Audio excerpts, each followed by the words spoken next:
It's mid-August outside the freshman dorms at Pembroke University. Students and their families unload vehicles, and resident advisors stand in front of the door with clipboards and warm smiles. A 12-passenger van pulls into the parking lot. Riley and Maya climb out of the van, their faces hopeful and ecstatic. I can't believe we're here. Me either. Feels like we were just in 7th grade. Augie and Corey climb out of the van after them. Imagine how we feel. Corey throws an arm over each of their shoulders and beams with the girls. Welcome to Pembroke, ladies. I promise you, these next few years will be the best of your lives. Topanga and Katie get out of the driver and passenger seat and join their daughters. That's a depressing view of their futures. Why? It's only downhill from here. I'm sorry we're such a disappointment, Dad. Corey's eyes widen. What your father is trying to say is enjoy college. Savor all of these moments because they'll be over before you know it. Katie hugs Maya as she takes in the dormitory. I would have killed to have gone to college. I'm so glad that you're getting the chance. A RA with a clipboard approaches with an energetic demeanor similar to Patty Simcox. Hi, welcome to Pembroke. I'm Kathy, one of the RAs. Hi, Kathy. I'm Riley, and this is Maya. Matthews and Hunter?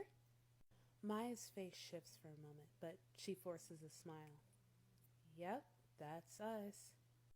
Well, I have you two in room 469. Great. Quick question. Have Farkle Minkus and Isaiah Babineau checked in? Yes, they checked in this morning. Maya nods at Kathy with an overwhelmed expression. Wonderful. Where do we get our keys? Go to the front desk, give them your name, and they'll sort you out. Great. Thank you, Kathy. Go Penguins! Kathy lets out a big gasp. Are you Corey Matthews? She runs up to Corey like a rabid fan. He takes a step back in surprise. I am. You are a legend for the Spirit Squad. Your version of Pingy the Penguin is still spoken about to this day. You hear that, Augie? Your father's a legend. Of course you are. The way you mix school spirit and comedy to uplift the crowd in our worst moments is inspiring. You hear that, August? I was inspiring. Dad, please stop. Would you do me the honor of performing the Pingy pep party with me? I couldn't. It's been years. Come on, it's like riding a bike. Plus, the moves haven't changed. Riley puts on a pained smile. Dad, please don't. Honey, it's their first day. All more the reason to get into that Pembroke spirit. I mean, she's got a point. He runs to a patch of grass nearby, and Kathy follows with excitement. Riley's eyes widen in horror as she and Maya run to the entrance. We're going to get our keys. Take me with you. Topanga wraps her arms around her son. You are not leaving us alone with him. Corey gets in a crouched position. Augie looks away from his father with a squeamish expression. Riley and Maya enter the lobby of the building. It's filled with young people and parents in various stages of moving in. Maya, I never thought in my life I would be out Riley'd. Is that what I'm like on a regular basis? Not even close. Maya and Riley approach the front desk, where a young lady with a calm demeanor sits. Hi, what are your names? Riley Matthews? Maya Hunter. Cool. You're two of my residents. Oh, thank God. Maya covers her mouth in surprise. I'm guessing you met Kathy. Yep. She's outside cheering with my dad. Well, I'm Lana, and trust me, you'll get used to her pep. She hands them their keys and passes them the clipboard to sign their names. Just to let you know, we have a floor meeting at 5 p.m. We'll see you then. They return to the door to start unloading the van. But when they crack it open, what kind of party? It's a Benji party. What kind of party? It's a Benji party. A crowd has formed around the Matthews van. And Maya and Riley are paralyzed with mortification. We should check out our room first. Great idea. They wheel around and head to the stairs. Their dorm room is bright with white walls and cream-colored tiled floors. Their beds are on opposite walls, and they both have a set of dresser drawers and a desk. I can't believe my dad is putting on a show outside with Kathy. Oh, come on, Riles. Let him relive his glory days. Oh, yeah? And if Uncle Sean tried to sign up for the nearest poetry slam, you'd be cool with it? Maya deflates right before her eyes. Maya, I'm sorry. I'm still getting used to not talking about Uncle Sean with you. It's fine. He's a member of your family, and I don't expect you to write him off because he and my mom got a divorce. Are you okay? Yeah, I guess. I just wish he was here today. But Maya, you did tell him not to show up. I didn't think he'd actually listen. But let's stop talking about him. We are in our dorm. We're starting college. Riley stares at Maya with her massive eyes. Riley, I promise I'm fine. I'm used to living without a dad, so what's losing another one? Did he say he didn't want to be in your life? There's a knock on the door, and Maya goes to open it. He didn't have to. Maya opens the door, and Corey, Topanga, Augie, and Katie walk inside. They drag suitcases and trunks behind them. Riley, please, don't leave me with them. Dad attempted a cartwheel and face planted in a bush. That's where the comedy bit comes in. One time I crashed into the tuba and the crowd went nuts. Oh, Augie. This is one of those moments of life everyone has to go through. Who am I to interfere? Maya, please. I will sleep in the bathtub if necessary. Sorry, bud. We don't have a bathtub. Oh, come on, Augie. If you live here, I won't be able to be your teacher this year. Yes, and this strange man will teach you all about life. Augie huffs and walks out of the room. Topanga rushes after him. When did my sweet boy turn into a preteen who hates his parents? Don't worry, Dad. Augie will be back. But maybe you two can try not to embarrass him. And when I say you two, I mean you, Dad. You know I can't promise that. Maya walks over to her mother, who is looking around the room, eyes full of tears. She hugs her, and they take in the room together. Are you sure you're going to be okay? Of course I am. I'm going to be even better knowing that you are making this big step in your life. I am so proud of you. Thanks, Mom. Maya, Riley, Corey, and Katie start unpacking their things. They hang up pictures, set up twinkling lights, curtains, and canopies to go over their beds. Topanga and Augie come in and bring their microwave, trash can, and lamps. It doesn't take long for the room to feel like a home. Maya and Katie walk down the street together. Katie looks down at her phone, then periodically up at the buildings. I think this is the place. They enter the building and walk down the stairs to the basement restaurant. The wall says Chubby's. Is this Chubby's? I thought this place became Peg Leg Pete's. It was for a long time. Then Pete sold the place and the class of 1998 came together and bought it. And they restored it to its former glory. A man with shoulder-length long hair and a bald spot walks out of the kitchen. Joey the rat, much older, but with a grease-covered apron, brushes past them. I don't need this job. This establishment needs me and my contributions. I'm not in high school anymore. I'm not going to be pushed around by any man. Harley Kiner comes out of the kitchen wearing a button-down shirt and a tie.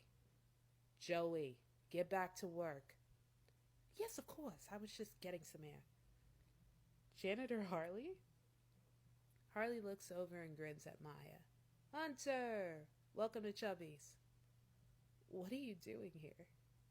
Your pops and the baboon recommended me to be the manager of this lovely establishment. I'm eternally grateful for the faith that they have in me. So just know, you get the friends and family discount every time you step into this establishment. We're not. What she's trying to say is we couldn't. Of course you can. Hunter helped pay for this place, and you're hunters, so mi casa es su casa. Harley guides them to a booth and hands them menus. I will give you ladies a few minutes, then I will return. Harley returns to the kitchen and Maya slumps in the booth. Mom, why didn't you tell him that we are no longer hunters? For 2 reasons. First, I legally changed my name to Hunter, so if you think I'm going back to Clutterbucket, you are crazy. And secondly, Sean is still legally your father, so you are Hunter as well. Just because it didn't work out between the two of us doesn't mean that you two can't have a relationship. Mom, you're assuming that he's gonna stick around now that I'm 18. He legally doesn't have to be there for me. Plus, I was just the kid of a woman that he married. That's not true, and you know it. The only reason Sean and I got to know each other was because of you. Sean and I didn't work out, but that doesn't change how he feels about you. He loves you. Then why isn't he here? Because you told him not to. And he let that stop him? Maya, listen to me. Sean isn't Kermit. I really think the only reason he tried to make it work was because of you. I think we both got so wrapped up in the excitement of what our relationship would mean for us and you. We didn't take the time to really get to know each other. Our relationship was built on shaky foundation, and unfortunately, it was never meant to survive. I don't believe that. You both love each other. Yes, we did. But not enough to give up on our dreams, Maya. Not all relationships are meant to last, and I'm sorry that we broke your heart. But if I'm being completely honest with myself, we were never meant to be. A tear streams down Maya's face. And she gets up and goes to the bathroom, leaving Katie alone at the table. Harley returns with a notepad in hand. Where's the young hunter? She went to the restroom. Would you like some more time to deliberate? How about you just bring us your favorite thing on the menu? Sounds great. 2 half-pound Angus chubby burgers coming up.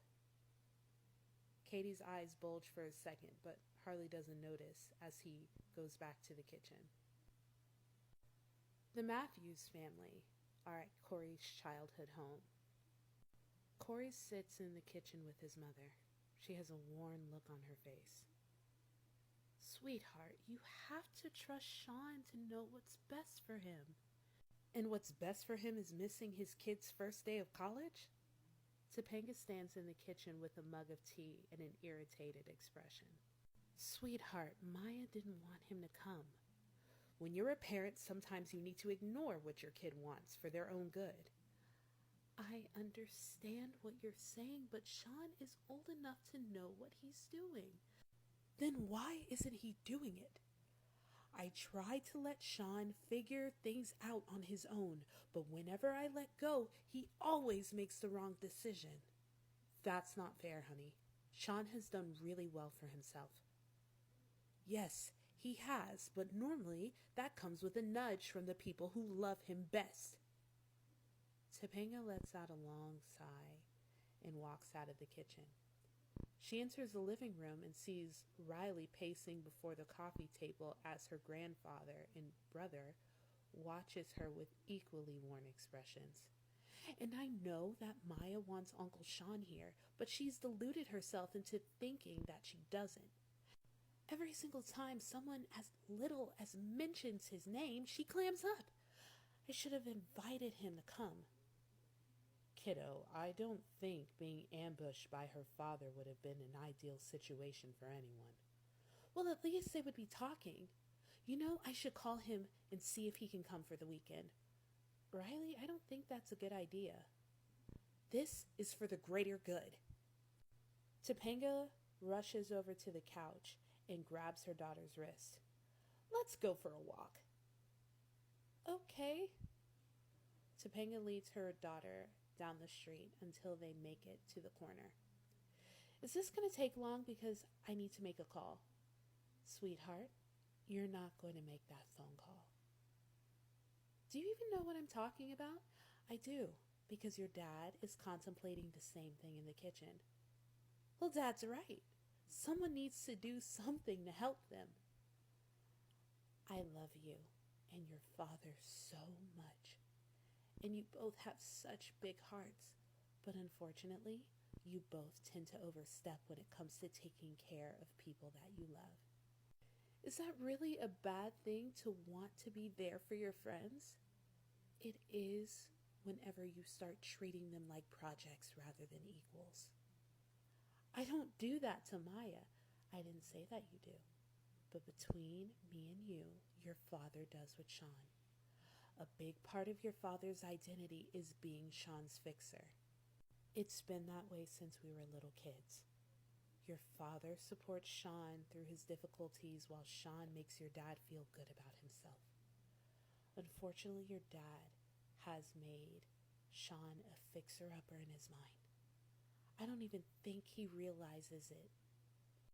I'm not saying that Sean and your father aren't really best friends, because they are, but your dad hasn't given Sean the opportunity to take care of things on his own. He makes it his mission to always swoop in and fix things for Sean, which doesn't give him the opportunity to grow. As awful as it sounds, Sean didn't get an opportunity to find himself until he left New York. It was tough for your father, but that separation gave him the opportunity to find himself as well. So what are you saying? Maya and I shouldn't be best friends anymore? Absolutely not. You and Maya are great for each other, but I don't want you to spend your entire life fixing things for Maya. You have to let her figure things out for herself, because that is what is going to help her become a better person. It's not easy letting the people you love struggle, but it's necessary, not only for her, but for you. How is this necessary for me? Because once you stop concentrating on her problems, you'll finally be able to figure out who you're supposed to be in this world. Continue being her best friend. Listen to her problems and remind her that she is going to be okay. But don't drown yourself in Maya's world. Because at the end of the day, you will never understand what she is going through. My parents went through a divorce, and I don't even know what she's going through. I just want her to be happy. So do I, sweetheart.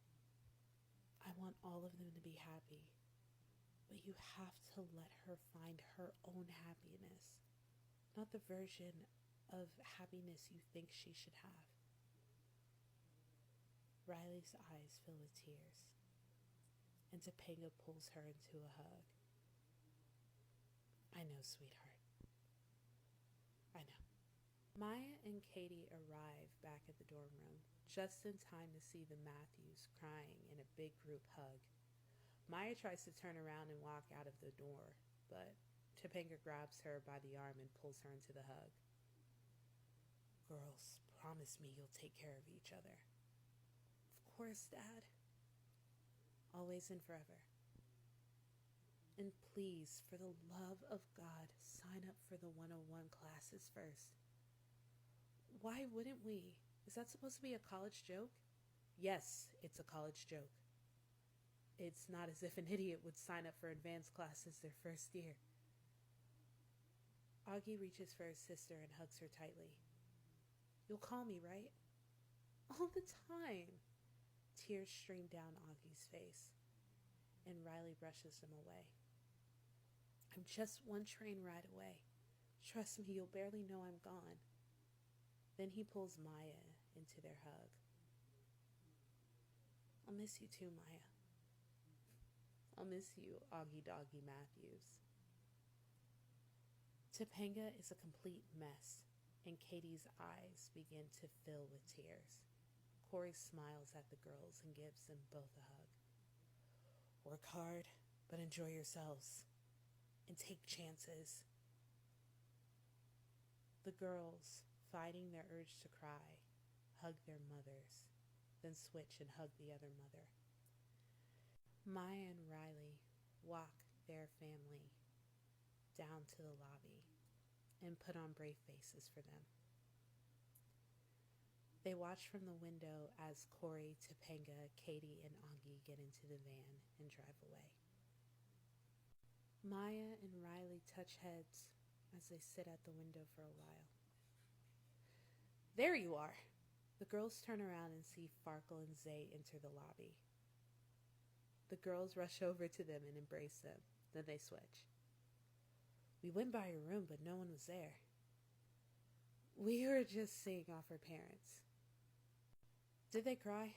My mother cried a lot. Of course they did. Well, you can tell us all about it on the way up to the floor meeting. It starts in 10 minutes. It's official. We're college students. The four friends smile and head to the elevator. Maya's phone rings and she pulls it out of her jacket pocket. The word Dad is on the screen. She stares at it for a long moment. Then she hits ignore and puts it in her pocket as if nothing happens. She smiles at her friends as they talk about their parents' goodbyes.